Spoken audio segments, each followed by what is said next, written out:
नमस्कार दोस्तों। Future tense और पास्ट टेंस में क्या फर्क होता है? जो हो गया वो पास्ट टेंस, जो होने वाला है वो फ्यूचर टेंस। यही तो हम लोग पढ़े और यही जानते हैं, आप भी यही जानते हो। बीजेपी के नेता लोग हमेशा फ्यूचर टेंस की ही बात करते हैं, लेकिन दावे पास्ट टेंस की तरह करते हैं। मतलब जो हुआ नहीं उसे हो गया बताते हैं। कहने का मतलब यह है कि जो वादे या दावे पूरे हुए नहीं उसे हो गया बताते हैं और तालियां बटोर कर चल देते हैं। मोदी, शाह और जेपी नड्डा से लेकर बीजेपी के तमाम नेता ये अक्सर करते रहते हैं। 2-4 साल बाद जो काम होने वाला है, डंके की चोट पर उस काम के बारे में बोल देते हैं, ये काम हो गया, भीड़ तालियां बजा देती है। लेकिन अगर आप जानते हैं कि नेताजी ने काम के पूरा हुए बिना ही क्रेडिट ले लिया तो माथा पीटिए, क्या फर्क पड़ता है। जैसे आज पूर्णिया के लोग माथा पीट रहे हैं।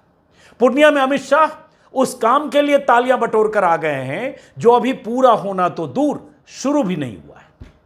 हवाई अड्डे की इमारत में एक ईंट भी नहीं लगी है, लेकिन शाह साहब हवाई अड्डा चालू करवा के पूर्णिया में दिल्ली आ गए। मैंने आज सुबह के वीडियो में आपको बताया था कि कैसे बीजेपी अध्यक्ष जेपी नड्डा ने मदुरई में गलत बयानी कर दी कि वहां एम्स का काम 95% हो गया है और जल्द ही पीएम मोदी उसका उद्घाटन करने वाले हैं, जबकि वहां मदुरई में अभी एम्स की इमारत के लिए बुनियाद भी नहीं खुदी है। इमारत तो दूर की बात है। पूर्णिया में ठीक वैसे ही हुआ। पीएम मोदी के बाद बीजेपी के सबसे बड़े नेता और देश के गृह मंत्री अमित शाह बिहार के सीमांचल इलाके के दौरे पर थे। जेडीयू से अलग होने के बाद बीजेपी अभी से चुनाव के लिए जमीन मजबूत करने में लगी है और सीमांचल में उन्हें लगता है कुछ करना है, और यह काम अमित शाह से बेहतर और कौन कर सकता है। तो पूर्णिया में अमित शाह साहब का भाषण हुआ। भाषण में अमित शाह ने जो कहा उसे सुनकर जेडीयू और आरजेडी के नेता तो बवाल कर ही रहे हैं। पूर्णिया की जनता भी हैरान है। सब सोच रहे हैं कि अमित शाह फ्यूचर टेंस की बात पास्ट टेंस में क्यों कह गए। जो काम हुआ नहीं उसका जिक्र करके तालियां क्यों बटोर गए। सुनिए पहले अमित शाह ने क्या कहा, फिर बताता हूं तफसील से पूरी बात। सुनिए, मामला बड़ा दिलचस्प है, सुनिए। पूर्णिया में हवाई अड्डा बन गया। लगभग 12 जिलों के लोगों को बागडोगरा या पटना नहीं जाना पड़ेगा। यहां से सस्ते हवाई जहाज में बैठकर दिल्ली और मुंबई जा सकते। अरे ताली बजाओ भाई, हवाई अड्डा आप लोगों के लिए बना है। अमित शाह ने पूर्णिया में कहा कि पूर्णिया में हवाई अड्डा बन गया है। 12 जिलों के लोगों को पटना या बागडोगरा नहीं जाना पड़ेगा। यहां से सस्ते हवाई जहाज में बैठकर पटना, दिल्ली, मुंबई जा सकते हैं। अरे तालियां बजाओ भाई, हवाई अड्डा आपके लिए बना है, ये कहा अमित शाह साहब। अमित शाह के इस भाषण को सुनकर हम और आप यही समझेंगे कि हवाई अड्डा तो वहां बन गया है।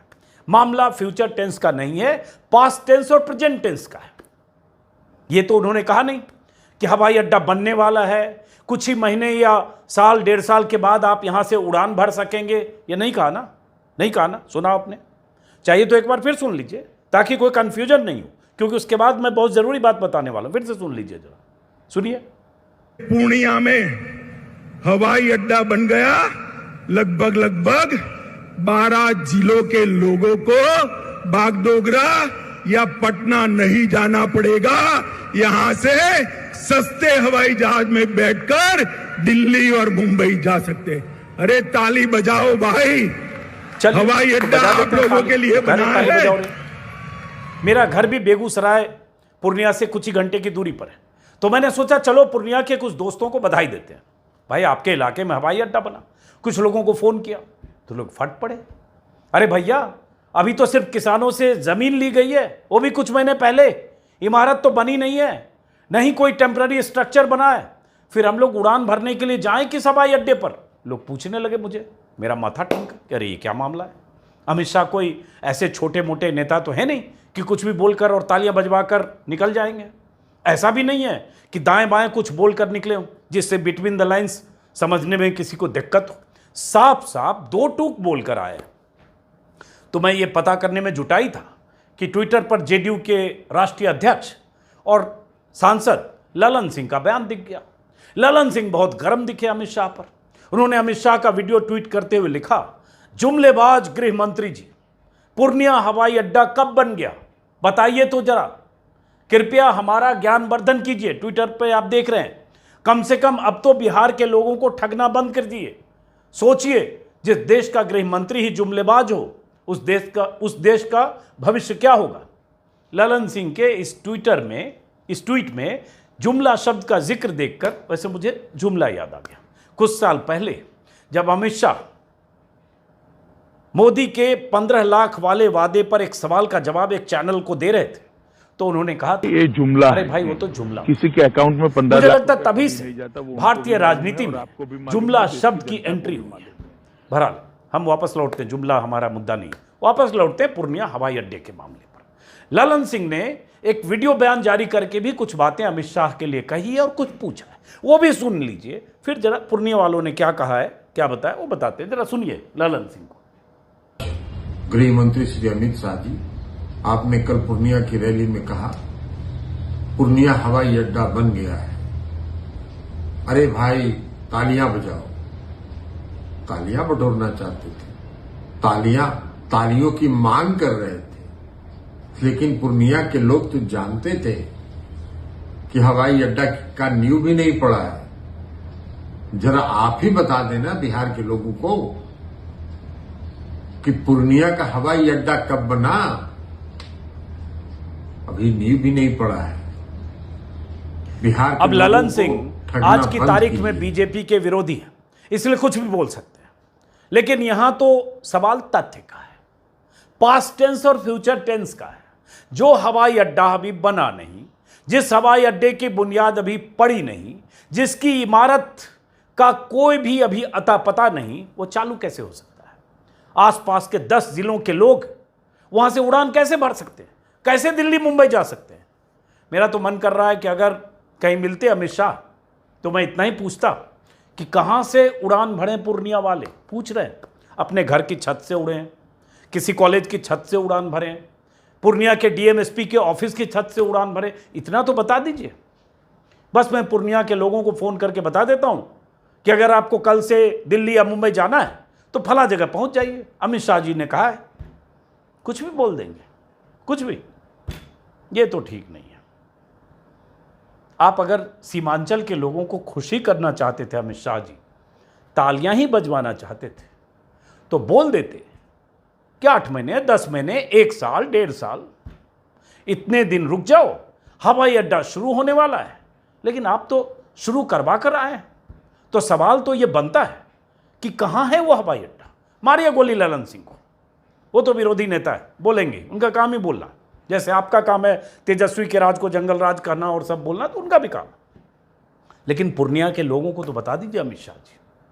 बहरहाल कहानी यह है कि काफ़ी वाद विवाद और विरोध के बाद पूर्णिया में एयरपोर्ट के लिए 52 एकड़ जमीन का अधिग्रहण इसी साल अप्रैल महीने में हुआ है, अभी से मान लो 4 महीने पहले। तत्कालीन जिलाधिकारी जो पूर्णिया के थे, राहुल कुमार, उन्होंने ट्विटर पर यह जानकारी तब दी थी जब जमीन अधिग्रहित की गई थी, काफ़ी वाद विवाद के बाद। लेकिन मामला अभी जमीन के अधिग्रहण तक ही है। अभी यह किसी को नहीं पता कि रनवे कैसे चालू होगा, क्या उस सैन्य हवाई अड्डे के रनवे का इस्तेमाल होगा जो 1963 में भारत चीन युद्ध के बाद बना था। अगर उसका इस्तेमाल होगा तो यात्रियों के चेक इन के लिए या बाकी सुविधाओं के लिए इमारत कब बनेगी, कब से वहां जहाजों का परिचालन शुरू हो जाएगा, कौन सी एयरलाइंस अपना सेटअप वहां लगा रही है, कहां लगा रही है, कब तक ये सब चालू होगा। इन सारे सवालों का जवाब तो मुझे फिलहाल नहीं मिल पाया। पूर्णिया के लोग भी पूछ रहे हैं, हो सकता है अमित शाह जी को हो पता, ललन सिंह या पूर्णिया वालों को ना हो। तो देखते हैं कब तक ये हम जैसों को पता चलता है। मैं तो दशहरा में ऐसे भी, अब कितने दिन बच गए, अभी 10-12 दिन बच गए बेगूसराय जाने की सोच रहा हूँ, तो पता चले कि कहाँ है तो मैं पूर्णिया की बजाय, पटना की बजाय पूर्णिया होकर बेगूसराय जाऊँ, कुछ मित्रों से मिलते हुए, बस खाली पता चल जाए कि बस कहाँ लैंड कर रहा है। वैसे बीजेपी नेताओं का ये ट्रैक रिकॉर्ड है कुछ गलत सलत दावे करने का। मोदी जी के बारे में दर्जनों बार मैं आपको बता चुका हूँ। एयरपोर्ट से लेकर तमाम ऐसे मुद्दे हैं जो मोदी जी जिस पर गलत दावे कर चुके हैं। एयरपोर्ट को लेकर ही उन्होंने कहा था 2018 में सिक्किम एयरपोर्ट के उद्घाटन के वक्त मोदी जी ने कहा था भारत में अब 100 एयरपोर्ट चालू हैं। आज़ादी के बाद से 2014 तक, यानी 2014 तक 67 सालों में 65 एयरपोर्ट बन पाए, लेकिन उनकी सरकार ने 4 साल में 35 एयरपोर्ट बना दिए, मोदी जी ने कहा था। मोदी जी के इस दावे का सच से कोई रिश्ता नहीं था। उस समय कई वेबसाइट ने जानकारी जुटाकर सिविल एविएशन मिनिस्ट्री की सरकारी रिपोर्ट के हवाले से मोदी जी की गलत बयानी की पोल खोल दी थी। 4 साल पहले की बात है। आज तक की फैक्ट टीम ने भी, जो फैक्ट चेकिंग टीम है, उसने भी रिसर्च के बाद खुलासा किया कि 2014 तक 94 एयरपोर्ट चालू हो गए थे। और ये बात उस वक्त के सिविल एविएशन मंत्री अशोक गजपति राजू ने लोकसभा में कही थी। 2018 में मोदी सरकार के मंत्री जयंत सिन्हा ने लोकसभा में बताया कि 101 एयरपोर्ट चालू हैं। यानी मोदी के दावे के वक्त तक 4 साल में सिर्फ 7 एयरपोर्ट ही जोड़े गए। और तो और उन 7 नए एयरपोर्ट को भी, गौर से सुनिएगा, यूपीए के समय ही मंजूरी मिली थी। तो मोदी के इस झूठे दावे के बाद आज तक की टीम ने एयरपोर्ट अथॉरिटी ऑफ इंडिया से भी उन 35 नए एयरपोर्ट की लिस्ट मांगी। भाई पीएम ने कहा है सिक्किम में, तो आप बताइए कौन सी नया एयरपोर्ट? जवाब आया ऐसी कोई लिस्ट हमारे पास नहीं है। तो आज तक फैक्ट टीम ने डंके की चोट पर साफ साफ लिखा कि मोदी का दावा झूठा है। वो स्क्रीन पर लगा दूं। यहां यह भी मानना पड़ेगा कि 4-5 साल पहले तक कुछ बड़े मीडिया घराने मोदी की गलत बयानी पर ऐसे फैक्ट चेक करके लिख भी देते थे, लेकिन अब दौर बदल गया। तो अब देखते हैं कोई मीडिया वाला अमित शाह के इस दावे का फैक्ट चेक करता है। कायदे से तो होना चाहिए कि पटना से कुछ कैमरा टीम, चैनल के रिपोर्टर्स पूर्णिया पहुंचें, उस हवाई अड्डे के बाहर की तस्वीर खींचें, वहाँ वॉक थ्रू करें जो चैनल में होता है। भाई चीता अगर वहाँ पहुँच रहा है ग्वालियर के पास, ग्वालियर से भी 150 किलोमीटर आगे, तो वहाँ दर्जनों कैमरा टीम, दर्जनों ओवी वैन जा सकता है। तो भाई एक एयरपोर्ट वहाँ चालू हो गया है, तो वहाँ भी जाना चाहिए कहाँ है एयरपोर्ट, कितना बढ़िया बना है, बिल्डिंग कितनी है, 3 फ्लोर है, 4 फ्लोर है, 5 फ्लोर है, एलिवेटर से यात्री जाएंगे, कैसे जाएंगे, क्या होना तो चाहिए, पता तो चले कि भाई एयरपोर्ट बन गया, बस सीधे आपको लैंड ही करना है कल से। और कायदे से होना चाहिए, दिल्ली से यहाँ 8-10 चैनल के रिपोर्टर कल सुबह टिकट कटाएं, पूर्णिया लैंड करें सीधा। मुझे भी 10 दिन बाद जाना है, तब तक सबका देखा रहेगा, तो मुझे आसानी रहेगी। कल परसों मैं भी बुक करा लूँगा। बहरहाल पता करते हैं, देखते हैं। अगर आपको पता चल जाए आप बताइए कमेंट बॉक्स में, पूर्णिया के लोग नीचे ज़रूर लिखिएगा कि वहाँ एयरपोर्ट की इमारत कैसी बनी है, फ़ोटो कुछ भेजिएगा। फिलहाल नमस्कार करते हैं, फिर मुलाकात होगी। और आपने अगर मेरे इस YouTube चैनल को सब्सक्राइब नहीं किया तो सब्सक्राइब करें, बगल में बेल आइकन है, बेल बटन ज़रूर दबाएं। नमस्कार।